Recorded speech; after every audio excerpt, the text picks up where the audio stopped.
What's happening, everybody? It's Carmine Disco here at the Launch Network. We have an awesome show for you today on Made in USA with Mr. Christopher Guerrero. I love the show. We're getting awesome feedback, cool stuff, products all over the place. And what's really cool, made in the good old USA. Let's bring him on, the man himself, Mr. Red, White, and Blue, Christopher Guerrero. What's going on, my friend?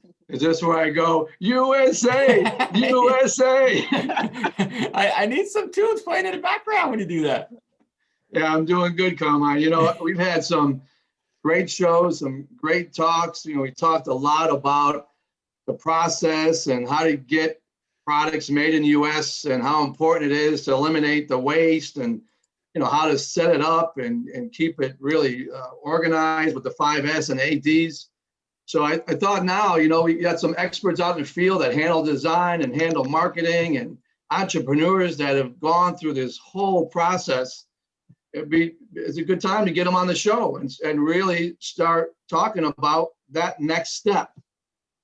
Yeah, I agree. I totally agree, man. It's so important because there's so much to do.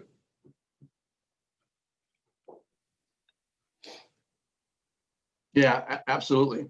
So, you know, I thought today we should start all the way back to design, right? We talked about how important design is and the things we did to make some changes on the current products I worked on and how important they were to have them on site. I mean, we've got a guest today that is unbelievable from her background standpoint. I mean, and she's just a joy to work with. She's actually the CEO and the founder of SnS Design out of New York. She's worked with a lot of entrepreneurs, big Fortune 500 companies. She's got a really large project that she worked on with Shark Tank that is, I believe, one of the most successful launches that they had in Shark Tank. I'll let Nisha talk a little bit more about that. But man, I absolutely enjoy working with her. She gets it. She understands manufacturing. You know, when you work with somebody and the chemistry's right and it clicks from day one, you can just instantly tell. In her case, she knows how to design products that are manufacturable, that you can get right into manufacturing and start producing some high volume products. So I'm really happy to have her on the show today. She is an absolute blessing to work with. That's awesome, man. That's awesome. You're getting some good people on. How do you know all these characters? You know, just being in the industry, you know, you work with them for a while, you have different products and you know, the network continues to grow. I think we talked about that back when I was at BMW. I was a young engineer running a big company. I didn't need anybody. Right? I was the engineer. I tell you, as you get older and the more involved I got into the network, into that BMW automotive world, the more you realize you do need other people. You do need expertise, expert advice, and you add certain things that are in your sweet spot, and there's other things that people are just better at. And that's what makes a really good team, is having, you know, what your weaknesses might be are their strengths and vice versa. And you just find that over the course of a career and working with different people, you know who can help, who are a joy to work with. And that's what happened with Nisha. You know, we met on a Make 48 set.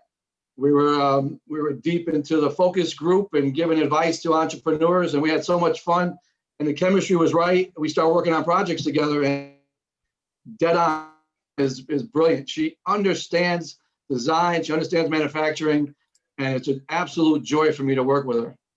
Well, listen, man, let's bring her on. Let's talk to her. This is really a big setup here. I want to talk to her, see what's happening. All right. Well, let's bring Nisha on. How you doing, Nisha? Hi, Chris. Thank you so much for an amazing introduction, and thank you so much, Carmine, for having me on your show. This is great. It's a great opportunity for me to talk about what I do for entrepreneurs. So really, thank you so much. And yes, I totally agree with Chris. Like we were like so quick, like together on, like we hit really fast on so many things. Like we're talking the same language, you know, so it just makes everything so easy to work with. So I think from Make 48, I found a great manufacturing partner in the US. So which is really amazing. Wow. I think, yeah, like good people connect with good people. It just creates a really nice circle. How was that Make 48 experience? I hear that it's a great show, even behind the scenes. Yeah, I think, I mean, I knew Tom right at the beginning when he was starting the Make 48 show, and it was just an amazing personality, great person, and whatever he's doing for entrepreneurs, it's really amazing. And I'm all for educating entrepreneurs, inventors, because they are so lost. And that's exactly what Make 48 is doing, and in a very short period of time, like 48 hours. So Tom Gray, through Tom Gray, I saw so many people, I met so many people, amazing, get to know so many experts in so many different fields. It's incredible. And I've been on like 2 seasons on Make 48, and this was the season like this year, early this year, when I met Chris, and it was just unbelievable. I mean, patent attorneys, manufacturers, prototype guys, engineers, they're all there. I mean, it really is cool to see the process in 48 hours. What starts out as a category that you actually now see truly working products that you know will have a benefit in the market. And it's all done, all of it in 48 hours. Pretty amazing. Yeah, and I think like the best part for me is to guide so many inventors at the same time in 48 hours.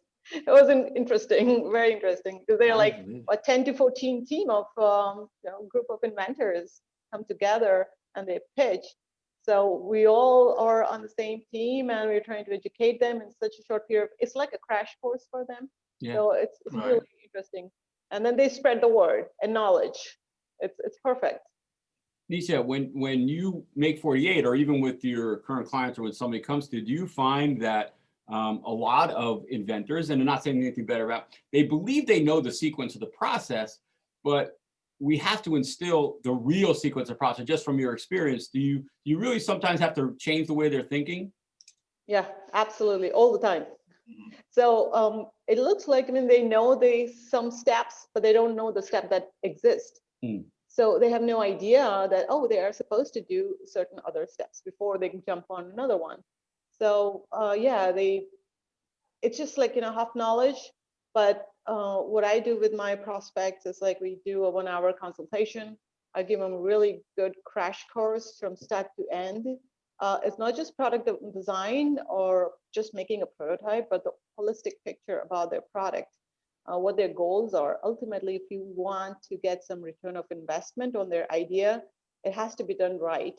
And all the steps change based on their goals, their commitment, their funding situation, and then what kind of resources they already have that I can utilize, or if they don't have anything, that's fine. Then we bring our resources on board. So there's a lot of things that goes in play of making this strong foundation for their product and for a successful product, actually, I have to say. Yeah. Yeah. And Carmen, I've had the opportunity to work with Nisha, and I've seen her take, hand sketches of pretty complex designs from a hand sketch and turn it into a reality. And that's what always impresses me, right? I've got a design background.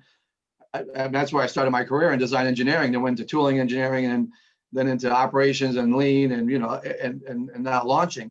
But to see when you take someone's idea on a sketch and truly turn it into a reality, a working prototype, it's a pretty cool process. Yeah, there's no doubt about it. Nisha, you probably, as I do, when I see a product out in the world that I created, designed, and manufactured, it's such a great feeling. Do you run into some products that people bought and you see it out in the world? All the time. I love it when I see. I've worked for global clients from Switzerland to Japan to like Fortune 500 companies here, like LG, Haier. And when I see all these mass-produced products in one of a store, like someone is using a portable air conditioner I designed, I was like, oh wow, I saw that. It's just amazing, and that's what is my passion. Like, speed to market and get the product out in the market, make it a successful product, and people using it, and have a durability, longevity for the design as well as the material. I don't want to design something that's one-off and just like die after a year. The designs will stay for at least 5 to 10 years. It just still feel modern, clean, functional, and it just creates brand loyalty. and for my clients too. So my client success is my success. I love that. Yeah, I no doubt about it. You know, we talked previously before we started the recording the show, and it seemed like, you know, we were all on a kind of the same wavelength with, you know, Chris and you when we were talking, and I was like, wow, that's kind of how I think. And you know, when a client first comes into our facilities here, a lot of times they either want to jump in and get a patent, or they have, you know, this process that they believe is instilled. What are kind of the first things when you know, either someone's working at their home? First off, you know, let me back up. First question is, there's a lot of information out there that people can do everything on their own. And it kind of drives me crazy because even I can't do everything on my own. What are your thoughts about that? You know, some of this information that gets pushed out on the internet and social media sites about every inventor, you should do all this stuff by yourself. Oh, yeah, that's true. I mean, there's so many. I've met even startup companies and independent entrepreneurs. It's good for them to have some kind of control on their design, but I don't think they should, unless they know the whole process themselves. Yeah. That's different. They shouldn't take it in their hands and just like, I know what I'm doing, because not everyone is expert in one industry or services. They're not expert in everything. Like myself, I hire a patent attorney to do their job. I'm not going to do a patent search or file a patent.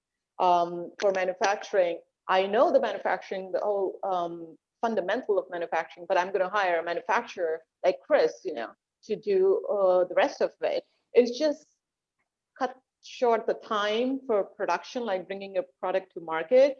Plus, like all these experts have 20, 30 years of experience. Just use them and make it right from the first time. Like, you know, take the right steps. Don't make mistakes.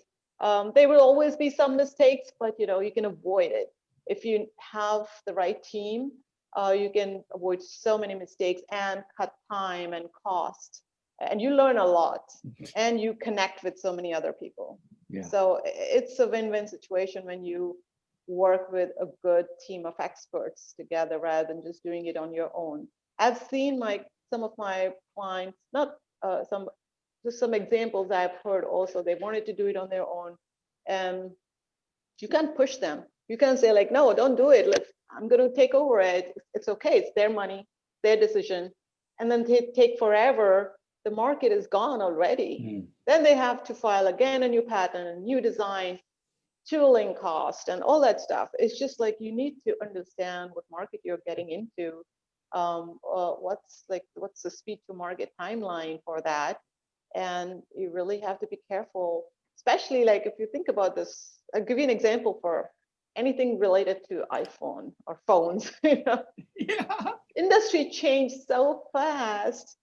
And there are tons of models for one design, like, you know, different designs. Everything is different dimensions. Like you can't do a design for one model, which is going to change in 6 months. You know, it's a tough industry. So you need to know which industry you're getting into. What are the risks, challenges, success rate, everything together. Like you have to see holistic picture. Are you going to just make it for US market? Are you going to do global market? Who are the sharks behind it? You know, they're going to come after you, or going to take your idea. There's tons of things you have to take care of. Yeah. So, it's so true, right? I think everybody has that instinct that they know everything about their product, so they think they know the entire process. I mean, I go back to what I said earlier about me. When I first started in the automotive industry, who did I need? I didn't need anybody. I was a great engineer. I was up on a fast track. And as you get older and as you really see what a network of people can do, I mean, there's so much room for time savings, cost savings, because you're going to make mistakes. That's the bottom line. It is what it is. So why would you endeavor that and lose that type of control, or you know, you lose your cost structure, you lose all of the speed to market and time. I mean, in the end, I've watched products that had ideas, right, that were early stages evolve into a real product now that are in retail that have changed quite a bit because you had experts working with you that understand how to package it right, understand how to design it so you can manufacture it at the lowest cost and really produce it at a high volume. So it's critical, I think, early stages is to have the right team in place. I mean, I've done this in the corporate world and now in the private. When you have the right team in place, there is no limit to the ceiling. It truly, and what you gain from it, yep, it's going to cost a little bit, but what's it going to cost you if you made all the mistakes and you're still back to where you started? Mm. There's no question in my mind that that is the way to go. Have the right team in place and the experts that know how to achieve the goal. Yeah, I totally agree. You know, it's what's even more of that, right, Nisha, and get your feedback on this, is that the people with the limited resources are really the ones that should have people on their team, because it's detrimental if they make a mistake early on, where, you know, some people that have a little bit more resources, that it could be time or money or fun, whatever it is, they can recover sometimes from making mistakes doing it on their own. But the people like myself and other inventors that have limited resources, they really need to do it right as early as possible, right?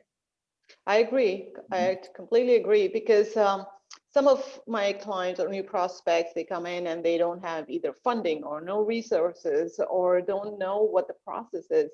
So each one of them needs to be tackled properly and based on their funding and what their goals are. Like, so if they don't have funding, okay, if there is an option for licensing, I mean, even licensing is not that easy. Like, you'll still have to knock so many doors and stuff.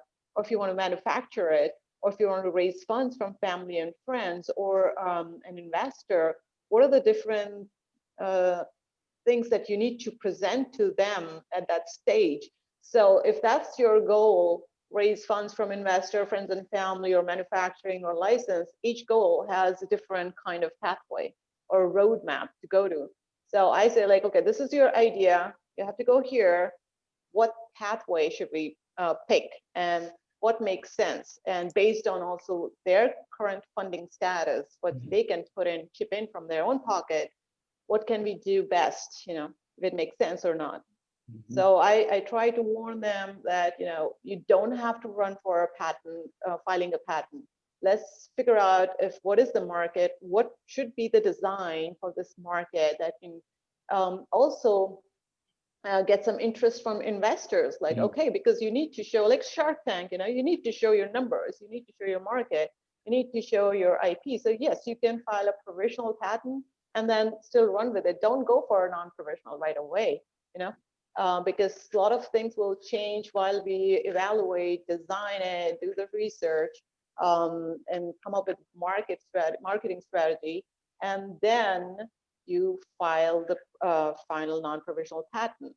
So there's a lot of things that can go back and forth, and it's important for them to understand what is the cost structure, when they should fund, for what stage, and then go to the next stage or step.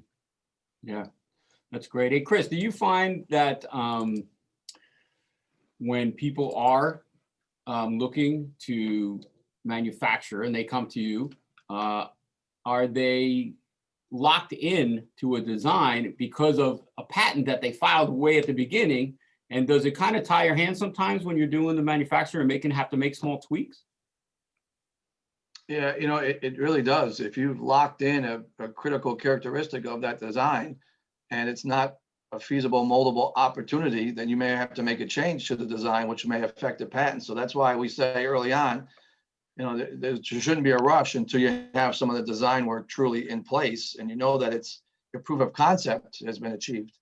I mean, in some cases, material flow is a big criteria early on, especially in injection molding, right? Having the right material that meets all of the criteria. If you have a product that's in cold temperature, hot temperature, it has to meet all these structures, tensile strength. And if you have to make changes in products that have long flow rates, then you may have to make a change in the material as well. So you want to limit how much upfront, you know, design characteristics that you do, so you don't limit the back end and create a problem. And so I think that's why it's really important up front to have all of this laid out, discussed, reviewed. And, you know, even when Nisha and I work together, proof of concept, it's a big deal. Making sure that what you think you have as a product really functions as it should in the application. Yeah, I agree. Isn't it great, Nisha, to be able to reach out to somebody like Chris who has that knowledge in the actual manufacturing side? You could really be able to help your clients much more. Yeah, I absolutely agree. I mean, that's the important part of the first like a consultation is like, you need to figure out what will be the manufacturing process for this particular idea. What are the materials we are talking about? Materials is also important. Like Chris and I, when we were working on one of the projects, it's like material is so important that we had to spend a lot of time finding the right material for a particular product, right? And then what will be the manufacturing process depending upon client's budget. So all these things change drastically. So right at the beginning, it is very important for us to lay down those items in front of client, like this will be more expensive versus this. Which way do you want to go? Ultimately, client has to make a business decision. We can't make that decision for them. All we can do is give them all the knowledge we have, create a roadmap, and then they have to decide. They are the ones who are paying for it. So. Exactly. And in the end, functionality is critical, right? Wow, Because you can come up with a cheaper method of producing it. It could be a lesser scaled material. It could be plastic versus steel. It could be metal insert. But you want to show the differences of the product, because in some cases, if you cheapen it down, you may not get the performance out of it that you want.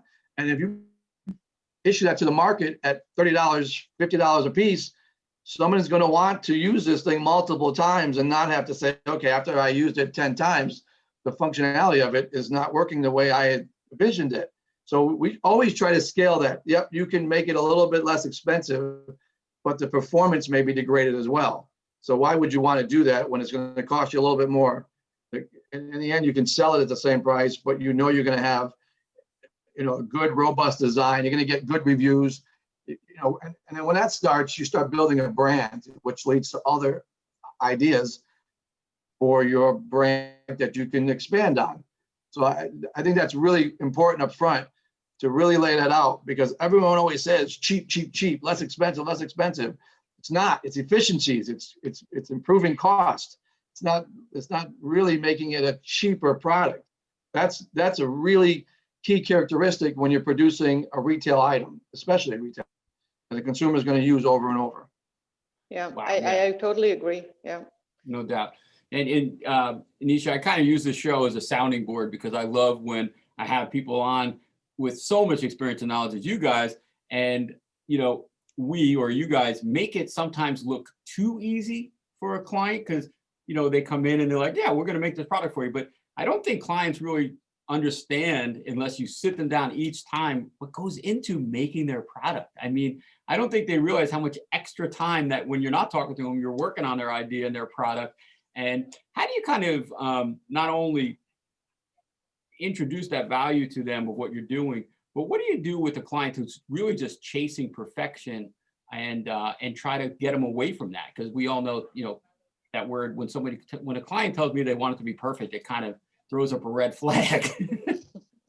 Mm-hmm. Well, very good question. I did have one client like that, and they were so aligned with perfection. And we did. Problem was the industry was changing so fast that I was basically asking them, even the manufacturer, we had a manufacturer in Singapore, and he was asking me, what's happening? We got the mold files from you. What's the next step? I said, well, client is doing some research on their own, marketing research. I don't know where they want to go. And some clients wants to have full control. They don't want to share all the details with you. Oh no, we have a licensing deal with someone, and someone we cannot disclose. It's like, okay, fine, but you're losing your market, and you can't do anything else than just informing them. That's it. You cannot hold their hands and pull them off. It's their decision. So it's their responsibility. We can do as much as we can, but ultimately it's their business decision.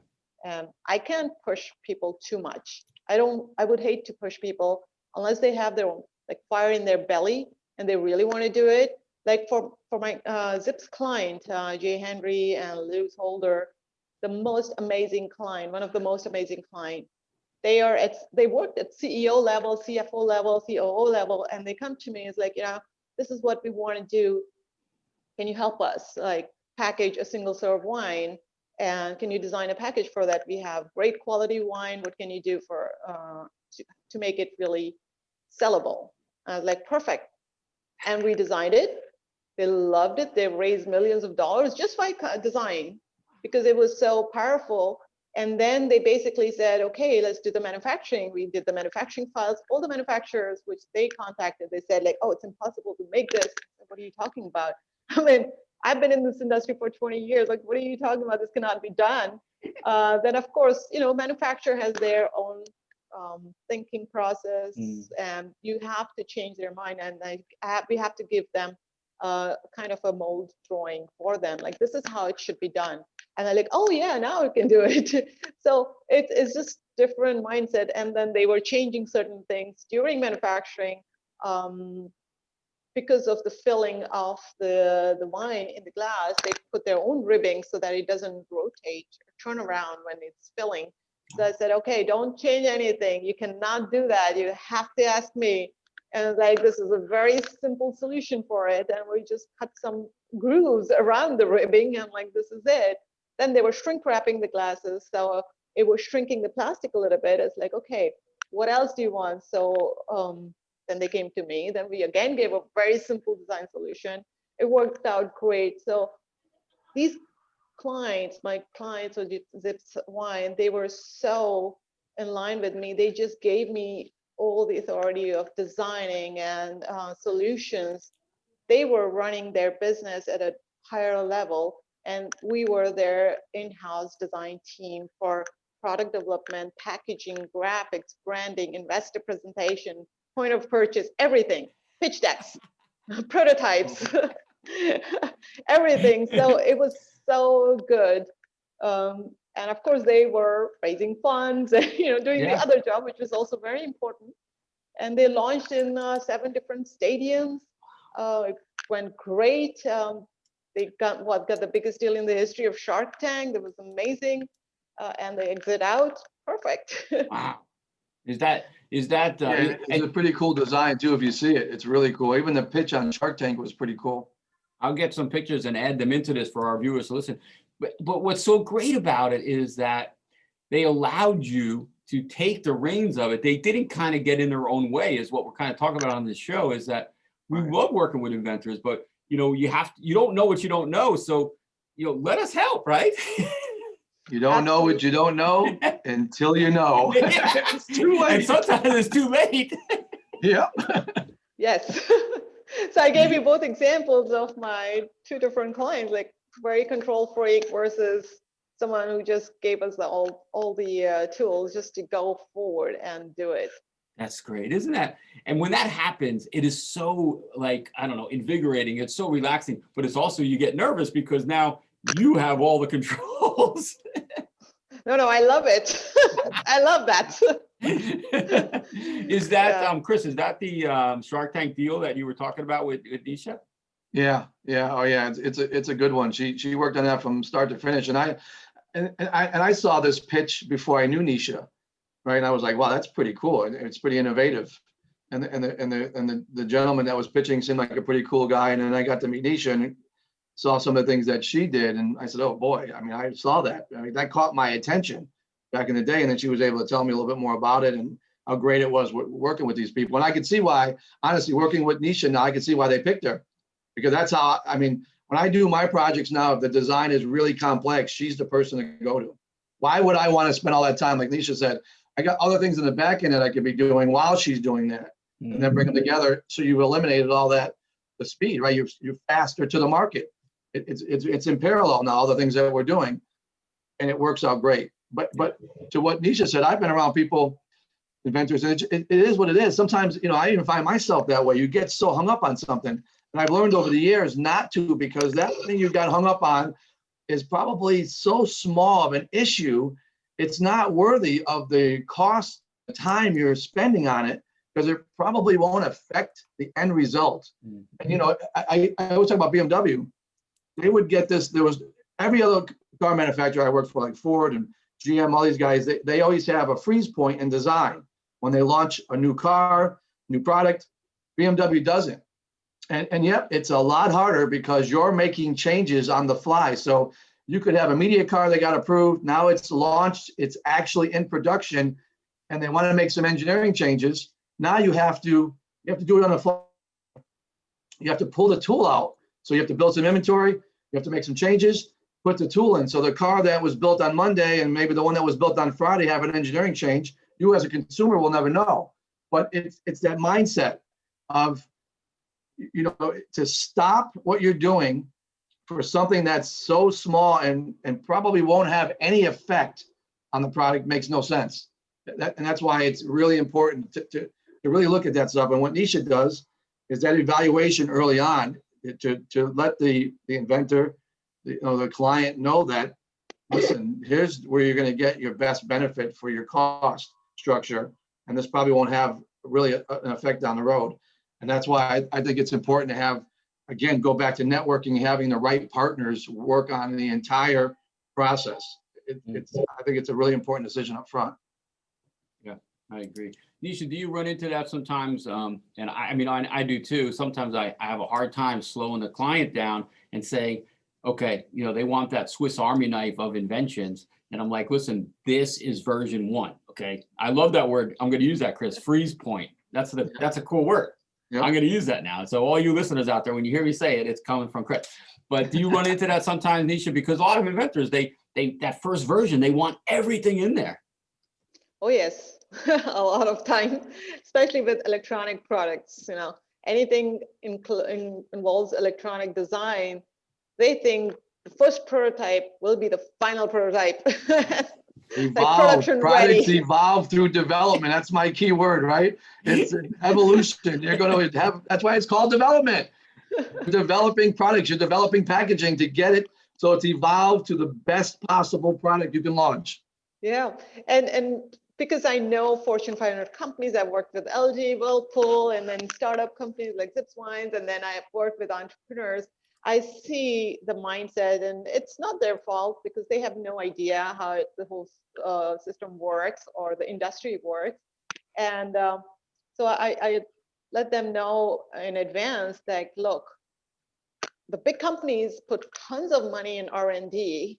They probably make 70, 80, 100 of prototypes until they reach to that level that it's ready for mass production, because they make millions of pieces. They cannot have any kind of issues with those products.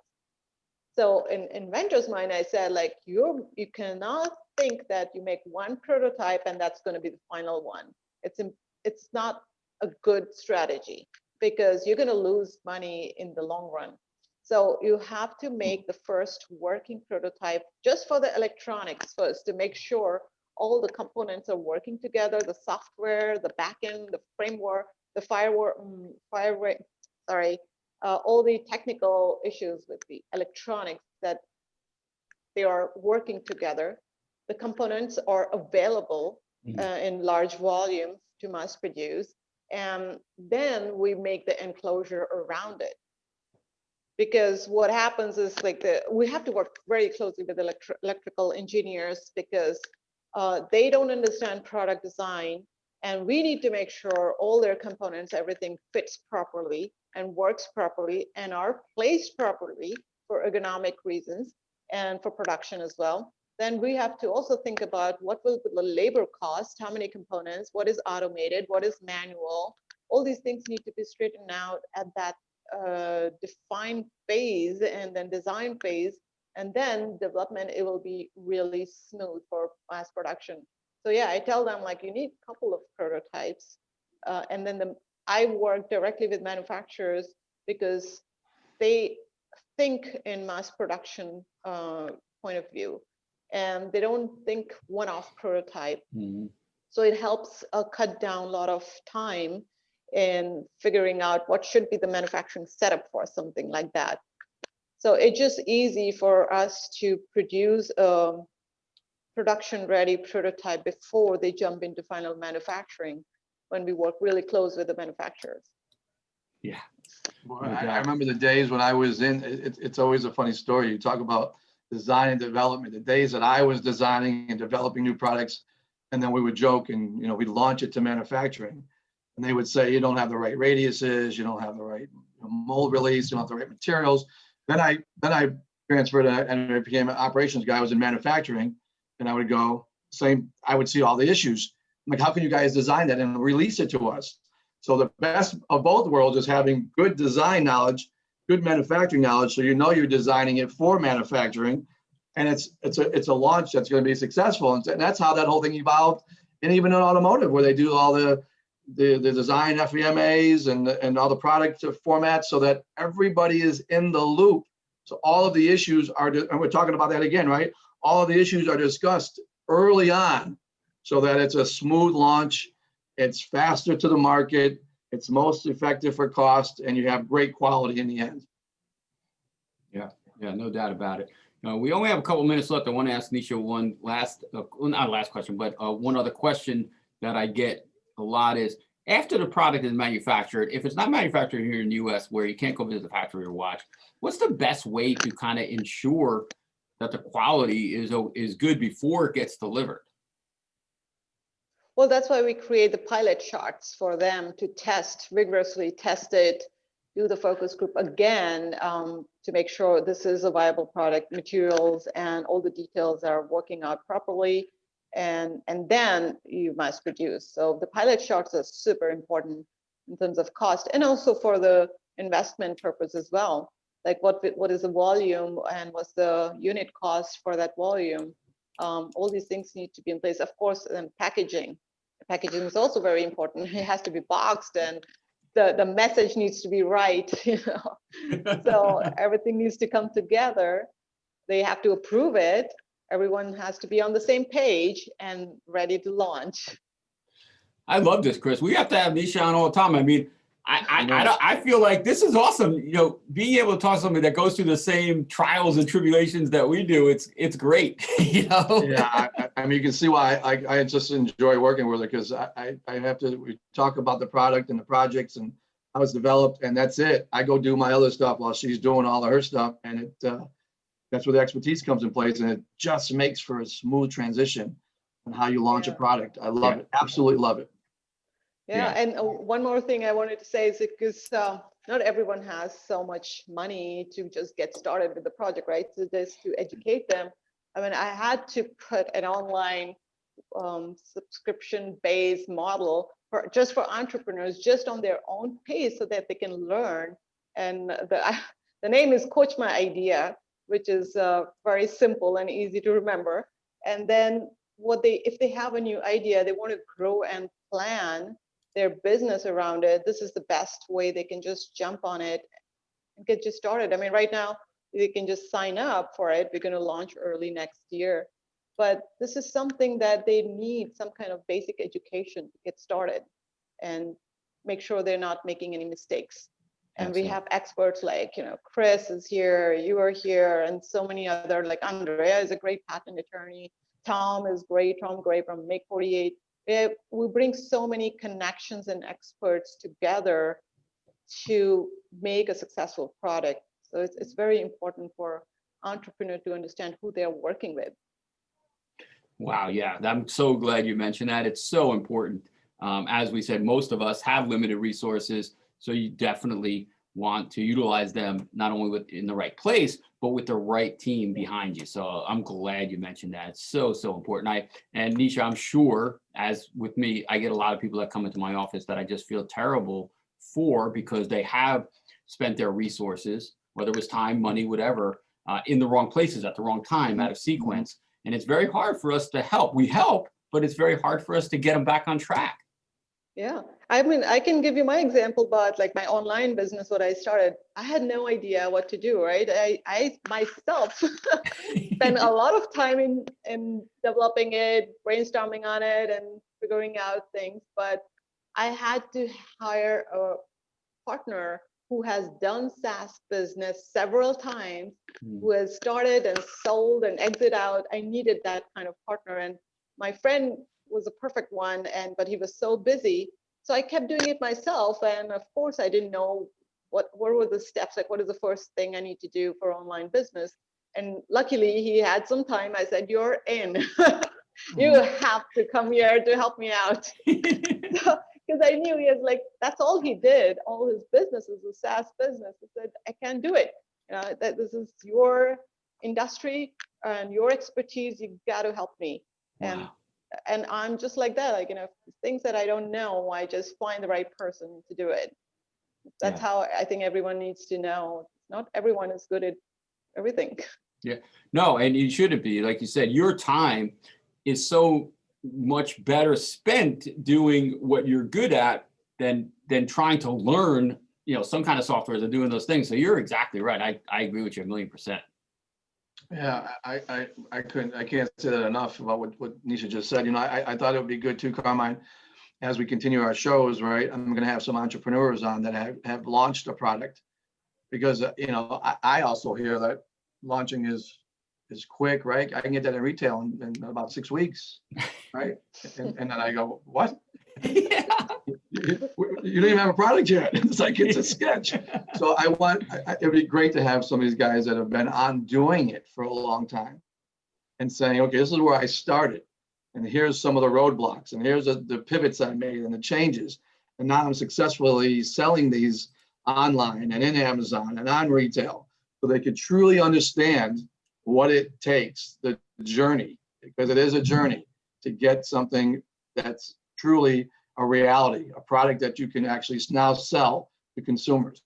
It's not easy to ask. It's not for everybody either. I have to add that, like, Chris is an amazing salesperson as well. Apart from manufacturing background, I think he knows how to sell, and that's what I think I really found a good partner in terms of getting the product in retail. He's brilliant, and the way he does it, I don't know how he does it, but that's what I would do. Like, all my clients, I would just send them to Chris and like, Chris, this is it, and it just helps everyone get a successful product out in the market. Boy, and when you love something, it's easy to sell it. That's what I always say, right? If I don't really like it, God, then I have to sell it differently. But if I really love it, like we talk about how much fun we have on the show, Carmine. I love talking about this stuff. I love working with people like Nisha. It's so much fun. It's a passion. So it becomes part of your DNA, right? Engineers aren't supposed to be able to sell. Exactly. I don't fit that mold. Exactly right. All right. Well, cool, man. I just love this stuff. It's real deal information. These aren't theories that we're talking about. Obviously, every inventor, every entrepreneur, you have to tweak with the information that we're giving you or you're talking about it. These things that we have struggled with, we've learned, we've done, we've experienced it, and we're just talking about our experiences, our knowledge. And please, if you want to get in touch with us, go ahead and get in touch with Chris in paceimpact.com, and then we have Nisha at SnS Design.com. Go ahead and check them out, and please get in touch with these guys. This is not, like I said, not theories, not we're not guessing at this. We live this, we do this every day, and we just really want to help inventors and product developers, entrepreneurs get on the right track. What do you think, Chris? We're going to close up the show. What else you got to talk about? Yeah, no, I think it's great. Anisha, I really appreciate you taking the time. Your expertise is some of the finest in the industry, and it's not me saying it. Just go to her website and you'll see the work she's done. I've had the pleasure of working with her and seeing the results. She's done a lot of projects. I think it's more than 500, and they have been high-level projects, and she's delivered every time. They're absolutely amazing, as is Nisha. So I'm really happy to have you on the show. Thank you so much. Really appreciate all the kind words, Chris, and thank you so much, Carmine. It's a pleasure to be on a show like this, to help entrepreneurs, guide them in the right direction. I think it's so important. I feel so bad when they lose their hard-earned money making mistakes, and this is something we can do for them. And it's important, especially nowadays, for entrepreneurs. People are losing their job. It's crazy times and stuff, so they have to be very careful who they're working with, what they have to spend money on. It's important. Yeah, I agree. We're all banding together. We're all in the same boat, and however we can help. I just love that you guys donate your time and expertise to anyone that really will ask questions. I think it's awesome. So for all you listeners out there, thank you for tuning in. We will launch these shows every Tuesday. I think we push Chris's show out, Made in USA. Please go onto the Google Play or iTunes, subscribe to our show, leave us a review, let us know how we're doing. And if you have some questions, send them on in. You can find us on all the major social media sites, also at Pace Impact. Get in touch with Chris personally. He would love to talk to you. Thank you so much to Nisha and Mr. Christopher Guerrero. We thank you for listening, and we will catch you next time on Made in USA. You all take care.